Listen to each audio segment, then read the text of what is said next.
Hi all, welcome back to Xylem learning. It's me Shahid Ramzan. പ്രിയപ്പെട്ട മക്കളെ, പല ആളുകളും പല തരത്തിലുള്ള ഒരു മാനസികാവസ്ഥയിലൂടെ കടന്നു പോവുകയാണ്, പ്രത്യേകിച്ച് SSLC കുട്ടികളായിട്ടുള്ള നിങ്ങളല്ലേ. അപ്പോൾ ക്രിസ്മസ് എക്സാം ഒക്കെ കഴിഞ്ഞു. ചില സബ്ജക്റ്റ് ഭയങ്കര ഹാപ്പിയാണ്, കാരണം വിചാരിച്ച അതേ മോഡൽ ചോദ്യങ്ങൾ വന്നു, ഞാൻ പ്രാക്ടീസ് ചെയ്ത അതേ മോഡൽ ചോദ്യങ്ങൾ നിങ്ങൾക്ക് ചെയ്യാൻ പറ്റി. എന്നാൽ ചില സബ്ജക്റ്റ് നിങ്ങളെ സങ്കടപ്പെടുത്തി, യാതൊരു സംശയവും വേണ്ട. യെസ്, സങ്കടപ്പെടുത്തിയ കാര്യം സങ്കടപ്പെടുത്തി എന്ന് തന്നെയാണ് നമുക്ക് പറയാനുള്ളത്. കാര്യം മറ്റൊന്നുമല്ല, പല ആളുകൾക്കും സങ്കടം എന്താണെന്ന് വെച്ചാൽ, സാർ ഞാൻ എഫേർട്ട് എടുത്ത് പഠിച്ചു, പക്ഷേ എനിക്ക് വിചാരിച്ച അത്ര റിസൾട്ട് കിട്ടിയില്ല എന്നതാണ്. ഞാൻ എപ്പോഴും നിങ്ങളോട് പറയുന്ന ഒരു കാര്യം എന്താണെന്ന് വെച്ചാൽ, നിങ്ങൾ എടുക്കുന്ന എഫേർട്ടാണ് നിങ്ങളുടെ ഏറ്റവും വലിയ വിജയം എന്ന് പറയുന്നത്.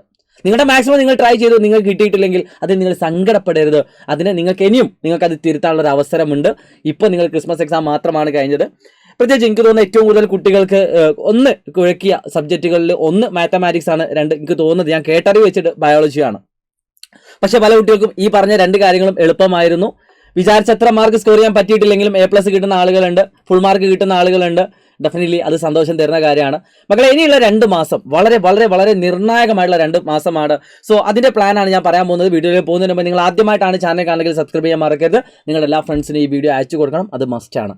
എന്നിട്ട് നിങ്ങൾക്ക് എന്താണോ വീഡിയോ മുഴുവനും കണ്ടതിന് ശേഷം തോന്നിയത് അത് കമന്റ് ബോക്സിൽ രേഖപ്പെടുത്തുക. ഒരു കുഞ്ഞു വീഡിയോ ആണ്. നിങ്ങൾക്കറിയാം, നിങ്ങൾക്ക് 9 സബ്ജക്റ്റുകളാണ് പഠിക്കാനുള്ളത്. 10ാമത്തെ സബ്ജക്റ്റ് ഈ വരുന്ന ഫെബ്രുവരി മാസം നിങ്ങൾ പബ്ലിക് എക്സാം വരെ എഴുതാൻ പോവുകയാണ്. IT ആണ്. ITയുടെ ക്ലാസ്സുകൾ ഉണ്ടാകുമ്പോൾ എന്ന് വെച്ചാൽ ഡെഫിനറ്റ്ലി ITയുടെ ക്ലാസ്സുകൾ നമ്മൾ ഇനി തരാൻ പോവുകയാണ്. പ്രിയപ്പെട്ട മക്കളെ, 2 മാസം കൊണ്ട് നിങ്ങൾക്ക് എന്തെങ്കിലുമൊക്കെ റിസൾട്ടുകൾ ക്രിയേറ്റ് ചെയ്യാൻ പറ്റുമോ? ഡെഫിനറ്റ്ലി മാത്തമാറ്റിക്സ് ടഫ് ആവാനുള്ള ഒരു പ്രധാനപ്പെട്ട റീസൺ എന്ന് പറയുന്നത് നിങ്ങളുടെ ഫസ്റ്റ് ടേമിലുള്ള ചോദ്യങ്ങൾ വന്നു എന്നത് മാത്രമാണ്. ചില 1-2 ചോദ്യങ്ങൾ മാത്രമാണ് ബാക്കിയുള്ള ചാപ്റ്റേഴ്സ് ടഫായിട്ട് വന്നത്. ബാക്കിയെല്ലാം നിങ്ങൾക്ക് അറ്റൻഡ് ചെയ്യാൻ പറ്റുന്ന രീതിയിലായിരുന്നു. അപ്പോൾ ഫസ്റ്റ് ടൈമിൽ ചോദ്യം വന്നതുകൊണ്ട് നിങ്ങൾ അത് പഠിക്കാത്തത് കൊണ്ടാണ് നിങ്ങൾക്ക് മാർക്ക് വന്നത്. എന്നാൽ പബ്ലിക് എക്സാം ആകുമ്പോൾ അല്ലെങ്കിൽ മോഡൽ എക്സാം ആകുമ്പോഴേക്കും നിങ്ങൾക്ക് അങ്ങനത്തെ ഒരു സിറ്റുവേഷൻ ഉണ്ടാവില്ല. കാരണം നിങ്ങൾ പഠിക്കാത്തത് കൊണ്ട് ഇനി നിങ്ങൾക്ക് ചോദ്യങ്ങൾ ചെയ്യാൻ പറ്റാതിരിക്കില്ല. ഇനി നിങ്ങൾ പഠിക്കാൻ പോകുന്നത് മുഴുവൻ ചാപ്റ്റേഴ്സുകളുടെയും റിവിഷനാണ്. അല്ലെങ്കിൽ നിങ്ങൾ ഇനി പഠിക്കേണ്ടത് മുഴുവൻ ചാപ്റ്റേഴ്സുകളുടെയും റിവിഷനാണ്. അതിന് മുന്നിലുള്ള ഒരു പ്രശ്നം എന്താണെന്ന് വെച്ചാൽ, പല സ്കൂളുകളിലും ഈ ക്രിസ്മസ് എക്സാമിന് ശേഷമുള്ള ചാപ്റ്റേഴ്സിന്റെ ക്ലാസ്സുകൾ പോലും കഴിഞ്ഞിട്ടില്ല എന്നതാണ്. അപ്പോൾ ഒരു ഡിസംബർ അവസാനം അല്ലെങ്കിൽ ജനുവരി ഫസ്റ്റ് വീക്ക് അല്ലെങ്കിൽ സെക്കൻഡ് വീക്ക് മാക്സിമം, അതോടുകൂടി എല്ലാ സ്കൂളുകളിലെയും ചാപ്റ്റേഴ്സുകൾ ഫിനിഷ് ചെയ്യും. അതിനുശേഷം നിങ്ങൾക്ക് റിവിഷൻ തുടങ്ങും. അതിൻ്റെ ഇടയിൽ തന്നെ നിങ്ങൾക്ക് പ്രീ മോഡൽ എക്സാമുകളൊക്കെ സ്റ്റാർട്ട് ചെയ്തിട്ടുണ്ടാവും. പല സ്കൂളുകളിലും പ്രീ മോഡൽ സ്റ്റാർട്ട് ചെയ്ത് നിൽക്കുന്നത് ജനുവരി 2, 3 ആ ഡേറ്റുകളിലൊക്കെയാണ്. മക്കളെ, ഇനി നിങ്ങൾ ചെയ്യുന്നത് മാക്സിമം ചോദ്യങ്ങൾ കാണുകയും മാക്സിമം ചോദ്യങ്ങൾ ചെയ്ത് പഠിക്കുകയും ചാപ്റ്ററുകളിലെ എല്ലാ ഭാഗങ്ങളും നിങ്ങൾ അറിയുകയുമാണ് വേണ്ടത്.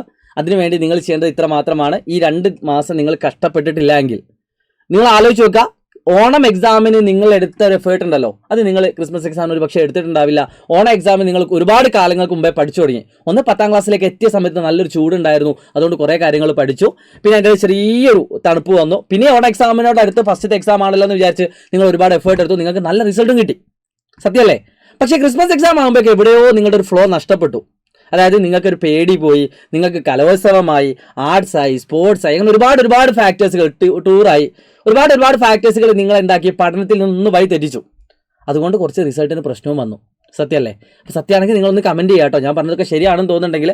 അപ്പോൾ നിങ്ങൾ ചെയ്യേണ്ടത്, ഇനിയിപ്പോൾ ഈ പ്രശ്നങ്ങൾ മാത്രം പറഞ്ഞാൽ പോരല്ലോ, അതിൻ്റെ പരിഹാരം കൂടി കിട്ടുമ്പോഴല്ലേ നിങ്ങൾക്കത് ഉപയോഗിക്കാൻ പറ്റുള്ളൂ. അപ്പോൾ ഇനി നിങ്ങൾ കുറേ കാര്യങ്ങളൊക്കെ മാറ്റി വെക്കേണ്ടതുണ്ട്. ഒരുപാട് കല്യാണ പരിപാടി കാര്യങ്ങളൊക്കെ ഒന്ന് മാറ്റി വെക്കാൻ ശ്രമിക്കുക. എക്സാം ടഫ് ആവാൻ സാധ്യതയുണ്ട് എന്നുള്ളൊരു ചോദ്യം നിങ്ങളുടെ മുന്നിലുണ്ടാവും. ഡെഫിനറ്റ്ലി എക്സാം ടഫ് ആവുകയാണെങ്കിലും ടഫ് ആയിട്ടില്ലെങ്കിലും പഠിക്കേണ്ടത് നിങ്ങൾ തന്നെയാണ്. അപ്പോൾ മാക്സിമം നമ്മൾ ടഫ് ആവുമെന്ന പ്രതീക്ഷയോടുകൂടി തന്നെ വേണം പഠിക്കാൻ. എക്സാം എളുപ്പമാവും എന്ന പ്രതീക്ഷയോടുകൂടി നിൽക്കുകയാണെങ്കിൽ നിങ്ങൾ ഇനിയും ചെയ്യാൻ പോകുന്നത് എക്സാമിൻ്റെ തലേ ദിവസം വരെ സമയമുണ്ടല്ലോ എന്ന് വിചാരിച്ച് നിങ്ങൾ തലേ ദിവസത്തെ മാരത്തോണുകൾ മാത്രം കണ്ടുകൊണ്ട് പരീക്ഷാ ഹാളിലേക്ക് പോകും. ആ ഒരു സിസ്റ്റത്തിന് പകരം ഇനിയുള്ള 2 മാസം നിങ്ങൾ കൃത്യമായിട്ട് പഠിക്കണം. ആദ്യം നിങ്ങൾ ചെയ്യേണ്ടത്, നിങ്ങൾക്ക് ഏറ്റവും ടഫുള്ള സബ്ജക്റ്റുകളുടെ ലിസ്റ്റ് ക്രിയേറ്റ് ചെയ്യണം. ഏറ്റവും ടഫുള്ള സബ്ജക്റ്റുകളുടെ ലിസ്റ്റുകൾ. അപ്പം ഞാൻ ഈ ക്രിസ്മസ് എക്സാമിന് ശേഷം പല ആളുകളും ഫസ്റ്റ് ലിസ്റ്റിലേക്ക് ഇടുന്നത് മാത്തമാറ്റിക്സ് തന്നെ ആയിരിക്കും. കാരണം അവർക്ക് ഏറ്റവും കൂടുതൽ ബുദ്ധിമുട്ടുണ്ടാക്കിയത് മാത്തമാറ്റിക്സ് ആണ്. നല്ലതാണ്, വളരെ മികച്ചൊരു കാര്യമാണ്. ഇനി മാത്തമാറ്റിക്സ് അല്ലെങ്കിൽ പോലും നിങ്ങൾ മാത്തമാറ്റിക്സ് ഇടാൻ പറയാൻ കാരണം, എല്ലാ വർഷവും പബ്ലിക് എക്സാമിൻ്റെ റിസൾട്ട് വരുന്ന സമയത്ത് ഏറ്റവും കുറവ് കുട്ടികൾക്ക് A+ കിട്ടുന്ന സബ്ജക്റ്റ് മാത്സ് ആണ്. അതായത് പല കുട്ടികൾക്ക് A+ നഷ്ടപ്പെടുന്ന സബ്ജക്റ്റാണ് മാത്തമാറ്റിക്സ് എന്ന് പറഞ്ഞത്. ആകെ 11 ചാപ്റ്റേഴ്സേ ഉള്ളൂ. പക്ഷേ അത് പഠിച്ച് കൃത്യമായിട്ട് വീണ്ടും റിപ്പീറ്റ് ചെയ്ത് പഠിക്കുമ്പോഴാണ് അത് തരമാകുന്നത്, അത് നിങ്ങൾ ഇഷ്ടപ്പെടുന്നത്. പല ആളുകൾക്ക് മാത്സ് ഇഷ്ടമായിരിക്കും, കാരണം അവർ ആ ഒരു രസം പഠിച്ചു വരികയാണ്. അപ്പോൾ മാത്സ് ഇതുവരെ പഠിക്കാത്ത ആളുകളോട് ആണ് എനിക്ക് പറയാനുള്ളത്, സൈലത്തിൻ്റെ കൃത്യമായിട്ടുള്ള ക്ലാസ്സുകൾ നിങ്ങൾക്ക് അവൈലബിൾ ആകാൻ പോവുകയാണ്. ഈ വരുന്ന ജനുവരി 2-ാം തീയതി സൈലത്തിൽ എൻഡ് ഗെയിം എന്ന് പറയുന്ന പുതിയൊരു ബാച്ച്, എൻഡ് ഗെയിം എന്ന് പറയുന്ന ഒരു ബാച്ച് തുടങ്ങുന്നുണ്ട്. ആ ബാച്ചിന്റെ പ്രത്യേകത ഞാൻ ജസ്റ്റ് ഒന്ന് പറയുകയാണ്. നിങ്ങൾ ജോയിൻ ചെയ്യണം, ഞാൻ നിർബന്ധിക്കുന്നില്ല. പറ്റുന്ന ആളുകൾക്ക് ജോയിൻ ചെയ്യാം, അല്ലാത്ത ആളുകൾക്ക് യൂട്യൂബ് ക്ലാസ്സുകൾ എങ്ങനെയാണ് ഉപയോഗിക്കേണ്ടത് ഞാൻ പറഞ്ഞുതരാം. അപ്പോൾ എൻഡ് ഗെയിം എന്ന് പറയുന്നത് വെറും 999 റുപ്പീസിന്റെ ഒരു കോഴ്സാണ്. ഒരു വർഷമല്ല 2 മാസം കംപ്ലീറ്റ് ആയിട്ട് എല്ലാ സബ്ജക്റ്റുകളുടെയും എല്ലാ ചാപ്റ്റേഴ്സുകളും കൃത്യമായിട്ട് റിവൈസ് ചെയ്തുകൊണ്ട് അതിന്റെ ക്വസ്റ്റ്യൻസുകൾ വർക്കൗട്ട് ചെയ്തുകൊണ്ട് അതിന്റെ എക്സാമുകൾ അറ്റൻഡ് ചെയ്തുകൊണ്ട് നിങ്ങളെ ബിൽഡ് ചെയ്യാൻ പോവുകയാണ്. ഈ എൻഡ് ഗെയിം എന്ന് പറയുന്ന ഈ ഒരു ബാച്ച് നിങ്ങൾ ജോയിൻ ചെയ്താൽ മാത്രം മതി. മാത്രം പോരാ, നിങ്ങളെ ക്ലാസ് കാണണം, വർക്കൗട്ട് ചെയ്യണം. അത് ഇമ്പോർട്ടൻ്റ് ആണ്. എന്നാലേ റിസൾട്ട് വരും. വെറുതെ നിങ്ങൾ ബാച്ച് പൈസ കൊടുത്ത് ജോയിൻ ചെയ്ത് പോയിട്ട് എന്തെങ്കിലും റിസൾട്ട് വരുമെന്ന് ഞങ്ങൾ പറയാൻ പറ്റുമോ? ഒരിക്കലുമില്ല. പക്ഷേ ഇതിൽ ജോയിൻ ചെയ്താൽ ഞങ്ങൾക്ക് ഉറപ്പ് തരാൻ പറ്റുന്ന ഒരു കാര്യം എന്താണെന്ന് വെച്ചാൽ എല്ലാ സബ്ജക്റ്റുകളും നമ്മൾ കൃത്യമായിട്ട് റിവൈസ് ചെയ്ത് എല്ലാ ചാപ്റ്റർ വൈസ് ആയിട്ട് നിങ്ങൾക്ക് റിവൈസ് ചെയ്തുകൊണ്ട് അതിലത്തെ മാക്സിമം ക്വസ്റ്റ്യൻസ് വർക്കൗട്ട് ചെയ്തുകൊണ്ട് നിങ്ങൾക്ക് തരാനുള്ള വർക്കുകൾ തന്നുകൊണ്ട് നിങ്ങൾക്ക് ഡൗട്ടുകൾ ചോദിച്ചുകൊണ്ട് നിങ്ങൾക്ക് എന്താക്കാം, ഈ 2 മാസം പഠിച്ചിട്ട് ഈ വരുന്ന മോഡൽ എക്സാമിനും പബ്ലിക് എക്സാമിനും ഫുൾ മാർക്ക് നേടാൻ പറ്റും. ഇനി അതല്ല, ഇത് ജോയിൻ ചെയ്യാൻ താല്പര്യമുള്ള ആൾക്ക് 995 400 800 എന്ന് പറഞ്ഞ നമ്പറിൽ നിങ്ങൾക്ക് വിളിക്കാം. ഇനി അല്ലെങ്കിൽ താഴെ കാണുന്ന ഫോമിൽ ഫിൽ ചെയ്തിട്ട് നിങ്ങൾക്ക് എന്താക്കാം, ജോയിൻ ചെയ്യാം. ഇനി ഇത് ജോയിൻ ചെയ്യാൻ താല്പര്യമില്ലാത്ത ആളുകളുണ്ടാവും, തീർച്ചയായിട്ടും ചിലപ്പോൾ 999 പോലും കൊടുക്കാൻ പറ്റാത്ത ആളുകളുണ്ടാവും. അവർക്കാണ് ഏറ്റവും നല്ല ഫ്രീ പ്ലാറ്റ്ഫോമാണ് നമ്മുടെ സൈലം SSLC എന്ന് പറഞ്ഞ ഈ ഒരു യൂട്യൂബ് ചാനൽ. ഈ സൈലം SSLC സത്യം പറഞ്ഞാൽ ക്രിസ്മസ് എക്സാം വരെയുള്ള എല്ലാ ചാപ്റ്ററുകളും അവൈലബിൾ ആണ്, ഓൾറെഡി അവൈലബിൾ ആണ്. നിങ്ങൾ ചെയ്യേണ്ടത് ഈ ചാനലിന്റെ ലൈവ് സെഷൻ എടുക്കുക, അതിന്റെ അടിഭാഗത്തേക്ക് പോയി നോക്കുക. അവിടെ നിങ്ങൾക്കറിയാം ഓണം എക്സാം വരെയുള്ള ടോപ്പിക്സ് എല്ലാം ചാപ്റ്റർ 1 മുതൽ നിങ്ങൾക്ക് അതിൽ അവൈലബിൾ ആണ്. അപ്പോൾ നിങ്ങൾ ആ ചാപ്റ്റർ 1 നിങ്ങൾക്ക് ഡീറ്റെയിൽ ആയിട്ട് വേണമെങ്കിൽ ആ ചാപ്റ്റർ വൈസ് ആയിട്ട് നിങ്ങൾ റിവൈസ് ചെയ്യുക. ഇനി അല്ലെങ്കിൽ യൂട്യൂബ് എടുത്തിട്ട് അതിനെന്താക്കുക, 2x-ലോ 3x-ലോ ഇട്ട് വീഡിയോ കാണുക. നിങ്ങൾക്ക് അറിയുന്ന ചോദ്യങ്ങൾ ഒന്നുകൂടി ചെയ്ത് നോക്കുക. എന്നിട്ട് അറിയാത്ത ചോദ്യങ്ങൾ കൂടുതൽ സമയം എടുത്ത് നിങ്ങൾ ചെയ്യുക. ഓരോ സബ്ജക്റ്റും, ഫിസിക്സ് ആവട്ടെ, മാത്സ് ആവട്ടെ, കെമിസ്ട്രി ആവട്ടെ. എനിക്ക് തോന്നുന്നത് ഏറ്റവും കുറവ് പഠിക്കാനുള്ള സബ്ജക്റ്റുകളിൽ ഫിസിക്സ് 7 ചാപ്റ്റർ ആണെന്ന് തോന്നുന്നു, കെമിസ്ട്രിയും 7 ചാപ്റ്റേഴ്സ് ആണ്, മാത്സ് 11 ചാപ്റ്റേഴ്സ് ഉണ്ട്, സോഷ്യൽ ഒരുപാട് ചാപ്റ്റേഴ്സ് പഠിക്കാനുണ്ട്. അപ്പോൾ നിങ്ങൾക്ക് ഒന്നും പേടിക്കേണ്ട, ഏതാണ് നമ്മൾ ക്ലാസ്സുകളൊക്കെ നിങ്ങൾക്ക് സെറ്റ് ചെയ്ത് തരും, അതിലൊന്നും പേടിക്കേണ്ട. അപ്പോൾ മാത്തമാറ്റിക്സിൽ ഞാൻ ജസ്റ്റ് ഒന്ന് ഊന്നൽ കൊടുത്ത് പറയാണ്, കാരണം ഏറ്റവും കൂടുതൽ കുട്ടികൾ ബുദ്ധിമുട്ടുണ്ടാക്കിയത് മാത്സ് ആയതുകൊണ്ട് തന്നെ നമ്മളിനി ചെയ്യാൻ പോകുന്നത് ഈ മുഴുവൻ ചാപ്റ്ററുകൾ യൂട്യൂബിൽ റിവൈസ് ചെയ്യും. ഓക്കെ, പക്ഷേ യൂട്യൂബിലുള്ളതും ആപ്പിന് നമ്മൾ വ്യത്യാസം എന്താണെന്ന് വെച്ചാൽ ആപ്പിൽ നമ്മൾ കൃത്യമായുള്ള ഷെഡ്യൂൾ വെച്ചിട്ട് ഇങ്ങനെ ആയിരിക്കും നമ്മൾ റിവൈസ് ചെയ്യാൻ പോകുന്നത്. ഓരോ ദിവസവും നിങ്ങൾ ക്ലാസ്സുകൾ വെച്ചിട്ടായിരിക്കും നിങ്ങൾക്ക് റിവൈസ് ചെയ്യാൻ പോകുന്നത്. എന്നാൽ യൂട്യൂബിൽ നമ്മൾ ചിലപ്പോൾ ഒന്നിടവിട്ട ദിവസങ്ങളിലോ അല്ലെങ്കിൽ ആ രീതിയിലായിരിക്കും നിങ്ങൾക്ക് മുന്നോട്ട് പോകാൻ പോകുന്നത്. അപ്പോൾ നിങ്ങൾക്ക് കുറച്ചുകൂടി കഴിയുന്ന സമയത്ത് ഒരുപാട് ഹെക്റ്റിക് ആവാൻ ചാൻസ് ഉണ്ട്.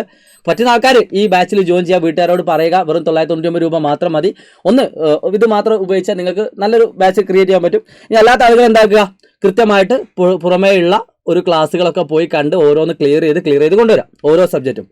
അപ്പം അങ്ങനെ പഠിക്കുന്നതിലൂടെ അത് എല്ലാ ദിവസവും നിങ്ങൾ എന്ത് ചെയ്യണം, മിനിമം എത്ര മണിക്കൂർ പഠിക്കണം? മിനിമം ഒരു 2 മണിക്കൂർ മുതൽ 3 മണിക്കൂർ വരെ നിങ്ങൾ പഠിക്കണം. എഴുതല്ല വേണ്ടത്. നിങ്ങളുടെ സ്കൂളത്തെ അസൈൻമെന്റ് മറ്റോ അതൊക്കെ ഉണ്ടെങ്കിൽ അത് നിങ്ങൾ എഴുതുകയല്ല വേണ്ടത്. എഴുതുന്നത് പഠിക്കാതെ കൂടില്ല. മാത്സ് ആണെങ്കിൽ എഴുതി പഠിക്കാം, അത് ഓക്കെ. പിന്നെ നിങ്ങൾക്ക് സ്കൂളിൽ പ്രീ മോഡലിന് വേണ്ടി മതി, പ്രീ മോഡലിന് വേണ്ടി പഠിച്ചോളൂ. നിങ്ങൾക്ക് പ്രീ മോഡൽ വരുന്നുണ്ടല്ലോ ജനുവരി മുതൽ. അപ്പം നിങ്ങൾ ചെയ്യേണ്ടത് നിങ്ങളുടെ ചാപ്റ്റേഴ്സിന്റെ ലിസ്റ്റ് എടുക്കുക, സൈലം SSLC എന്ന് പറഞ്ഞ ഈ ചാനൽ എടുക്കുക, താഴോട്ട് സ്ക്രോൾ ചെയ്ത് പോവുക, ആ ചാപ്റ്റർ എടുക്കുക, അത് പഠിക്കുക, അത് വെച്ചുകൊണ്ട് നിങ്ങൾ എക്സാം അറ്റൻഡ് ചെയ്യുക. എന്നിട്ട് ആ പ്രീ മോഡലിലെ ക്വസ്റ്റ്യൻസ് വീണ്ടും വർക്കൗട്ട് ചെയ്യുക. അതിൽ ഡൗട്ട് ഉണ്ടെങ്കിലൊക്കെ നിങ്ങൾക്ക് എന്താക്കാം, സൈലത്തോട് ചോദിക്കാം.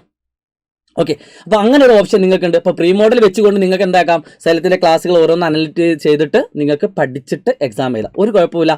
പ്രീ മോഡൽ നിങ്ങൾക്ക് അറ്റൻഡ് ചെയ്തുകൊണ്ട് നിങ്ങൾക്ക് ഫുൾ മാർക്ക് സ്കോർ ചെയ്യാൻ പറ്റും. മറ്റൊരു ഓപ്ഷൻ എന്താ ഉള്ളത്, സൈലത്തിൻ്റെ റെക്കോർഡഡ് വീഡിയോസുകളാണ്. SSLC ചാനലിൽ നിങ്ങൾക്ക് ഒരുപാട് റെക്കോർഡ് വീഡിയോസുകൾ അവൈലബിൾ ആണ്. എല്ലാം നിങ്ങൾ റാൻഡമായിട്ട് കാണുക, നോട്ട്സൊക്കെ എഴുതിയെടുക്കുക. ഓക്കെ അല്ലേ? അപ്പോൾ മക്കളെ, ഇനി വരുന്ന 2 മാസം കൊണ്ട് അല്ലെങ്കിൽ 60 ദിവസം കൊണ്ട് നിങ്ങൾക്ക് എന്ത് ചെയ്യാൻ പറ്റും? നിങ്ങൾ വിചാരിച്ചാൽ നിങ്ങൾക്ക് ഫുൾ മാർക്ക് നേടാൻ പറ്റും. അതിന് 2 കാര്യങ്ങൾ വേണം. ഒന്ന്, ഞങ്ങളുടെ സപ്പോർട്ട് കട്ടക, അത് യാതൊരു സംശയവും വേണ്ട. നിങ്ങളുടെ ഹാർഡ് വർക്ക് വേണം, അത് ഇമ്പോർട്ടൻ്റ് ആണ്. ഹാർഡ് വർക്ക് ഇല്ലാതെ ഒരു കുട്ടിക്ക് എന്താക്കാൻ പറ്റില്ല, മാർക്ക് സ്കോർ ചെയ്യാൻ പറ്റില്ല അല്ലേ? നിങ്ങൾ ഇത്ര ആലോചിച്ചാൽ മതി. നിങ്ങൾ യൂട്യൂബിൽ ലാസ്റ്റത്തെ മാരത്തോണൊക്കെ കണ്ടിട്ട് സാറ് പറഞ്ഞ ചോദ്യങ്ങളൊന്നും വന്നില്ല എന്ന് പറയുമ്പോൾ നിങ്ങൾക്ക് ഉണ്ടാകുന്നൊരു വിഷമല്ലേ? അല്ലെങ്കിൽ കേൾക്കുമ്പോൾ ഞങ്ങൾക്ക് ഉണ്ടാകുന്നൊരു വിഷമല്ലേ? ആ വിഷമം തീർക്കണമെങ്കിൽ എന്ത് ചെയ്യണമെന്ന് അറിയോ? ആ തലേ ദിവസത്തെ ക്ലാസ്സുകൾക്ക് അപ്പുറം നിങ്ങൾ ഇപ്പോഴേ പഠിച്ചു തുടങ്ങുകയാണെങ്കിൽ ആ കോൺസെപ്റ്റ് വെച്ചുകൊണ്ട് പല ആളുകൾക്കും ആൻസർ ചെയ്യാൻ പറ്റും. കോൺസെപ്റ്റ് വെച്ചുകൊണ്ട് നിങ്ങളിപ്പോൾ ക്രിസ്മസ് എക്സാമിന് പല കുട്ടികളും ടഫാണെന്ന് പറയുമ്പോൾ സർ മാത്സ് എളുപ്പമായിരുന്നു എന്ന് പറയുന്ന ഒരുപാട് കുട്ടികളുണ്ട്. അവരെന്ത് ചെയ്തിട്ടുണ്ട്? കോൺസെപ്റ്റുകൾ വെച്ച് കൃത്യമായിട്ട് ആദ്യമേ പഠിച്ചു വന്ന ആളുകളാണ് അല്ലേ? നിങ്ങൾക്കറിയാം, നിങ്ങൾ കാണുന്ന ആളുകൾ നിങ്ങൾ ചിലപ്പോൾ ഫീൽ ഉണ്ടാവും. നിങ്ങളുടെ കൂട്ടുകാരികൾ അടക്കം ടഫാണെന്ന് പറയുമ്പോൾ നിങ്ങൾക്ക് എങ്ങനെ എളുപ്പമായെന്ന് വെച്ചാൽ നിങ്ങൾ ചെയ്ത ഹാർഡ് വർക്കാണ്. അതിൽ ഞങ്ങളൊരു സപ്പോർട്ടും തന്നു, അത്ര തന്നെ ഉള്ളൂ. ആ 2 കൂടി ഉണ്ടെങ്കിൽ തീർച്ചയായിട്ടും ഫുൾ മാർക്ക് കിട്ടും. സോ നിങ്ങൾ കമൻറ്റ് ബോക്സിൽ Xylem plus hard work equal to full marks എന്ന് പറഞ്ഞുകൊണ്ട് ഒരു #ഓട് കൂടി കമൻറ്റ് ബോക്സിൽ കമൻറ്റ് ചെയ്യുക. മക്കളെ, ഞങ്ങൾ നിങ്ങളുടെ കൂടെ ഉണ്ടാവും. ഒരു പേടിയും പേടിക്കേണ്ട. എന്ത് പ്രശ്നങ്ങളുണ്ടെങ്കിലും ഞങ്ങളോട് കമൻറ്റ് ബോക്സിൽ നിങ്ങൾക്ക് രേഖപ്പെടുത്താവുന്നതാണ്. ഞങ്ങൾ അതിൻ്റെ പരിഹാരമായിട്ട് വരുന്നതാണ്. സോ ആദ്യം നിങ്ങൾ ചെയ്യണം, ഞാൻ പറഞ്ഞു, നിങ്ങളൊരു പ്രയോറിറ്റി ലിസ്റ്റ് ഉണ്ടാക്കുക. ഏത് സബ്ജക്റ്റാണ് നിങ്ങൾക്ക് ഏറ്റവും കൂടുതൽ ടഫ് ഉള്ളത് ആ സബ്ജക്റ്റിൽ ഇപ്പോൾ പഠിക്കാം. ലാസ്റ്റിലേക്ക് വെക്കരുത് മക്കളെ, ദയവേത് ഇപ്പോൾ നിങ്ങൾ ഈ 2 മാസത്തിന്റെ ആദ്യത്തെ 10 ദിവസങ്ങളിൽ നിങ്ങൾ ചെയ്യേണ്ടത് നിങ്ങൾക്ക് ഏറ്റവും കൂടുതൽ ടഫുള്ള സബ്ജക്റ്റുകൾ ഫോക്കസ് ചെയ്ത് കൂടുതൽ സമയം കൊടുത്ത് പഠിക്കുകയാണ്. ബാക്കി എളുപ്പമുള്ള സബ്ജക്റ്റുകളൊക്കെ നിങ്ങൾക്ക് ലാസ്റ്റിലേക്ക് ജസ്റ്റ് ഒന്ന് ഓടിച്ചു പോയാലും ചിലപ്പോൾ കിട്ടും. പക്ഷേ ടഫുള്ള സബ്ജക്റ്റ് ലാസ്റ്റിലേക്ക് ഓടിച്ചു പോയാൽ നിങ്ങൾക്ക് കിട്ടില്ല. അതുകൊണ്ട് കൂടുതൽ സമയം എടുത്ത് നിങ്ങൾ പഠിക്കേണ്ടത് മാത്തമാറ്റിക്സ് പോലെയുള്ളതാണ്. സോ യൂട്യൂബിലും ഇനി ക്ലാസ്സുകൾ അവൈലബിൾ ആയി തുടങ്ങും മക്കളെ, അതും നിങ്ങൾ കാണുക. ഇനി ആപ്പ് ലൈവ് കുട്ടികൾ കാണുന്നുണ്ടെങ്കിൽ അതിന് പുറമെ യൂട്യൂബും കാണുന്നത് വളരെ മികച്ച ഒരു കാര്യമാണ്. സോ എന്തായാലും നിങ്ങളുടെ വീഡിയോ നിങ്ങളുടെ ഫ്രണ്ട്സിലൊക്കെ അയച്ചു കൊടുക്കുക. നിങ്ങളുടെ കൂടെ ഞങ്ങളുണ്ട്. Wish you all the best guys. വീണ്ടും കാണാം. ബൈ.